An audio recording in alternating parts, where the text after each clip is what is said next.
ময়না পালতো, ময়না তোতা পাখি যেটা কথা বলে পালতো। একদিন সকালে বাহির হইতেছে, ময়না বড় দামি হয়, অনেক দামি পাখি। তো বাহির হইতেছে, তো ময়না জিজ্ঞাসা করতেছে মালিক কোথায় যাবে?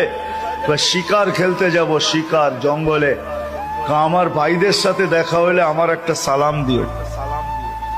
তো যখন জঙ্গলে ঢুকছে তো যে দেখতেছে কতগুলা ময়না ডালে বসা আছে। তো নিজের ময়নাটার সালামের কথা মনে উঠছে, তো ডাক দিয়া কইতেছে শুনো, তোমাদের মতো একটা ময়না আমার বাড়িতেও আছে,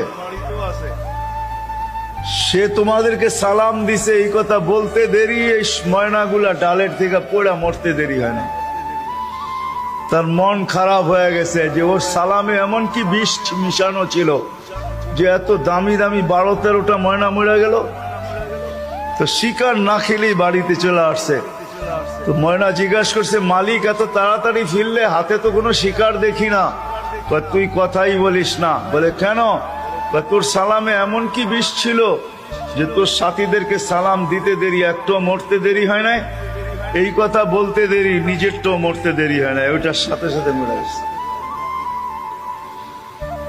তো খাঁচার দরজা খুইলা সামনে নিয়ে বৈশা অনেকক্ষণ কাঁদছে, না লড়েও না চড়েও না, চক্ষুও খোলে না। আর কতক্ষণ কানবে? বাস ওইখানে লাইখা যে উঠা দাঁড়াইছে ময়না, বাস উড়া যে চালে বসা গেছে। তো বলছে এটা কি করলি?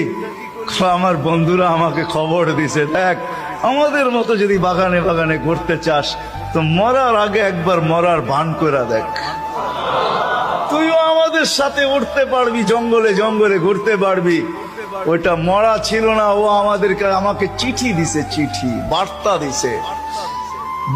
দিছে। এই জন্যই আল্লাহ ওয়ালাদের কাছে, যাদের বয়স হয়ে গেছে আর কত করে, জান আল্লাহ ওয়ালাদের কাছে পড়া থাকেন, জান আল্লাহর রাস্তায় পড়া থাকেন। মা বোনদেরকে বলবো জান মুসল্লায় পড়া থাকেন।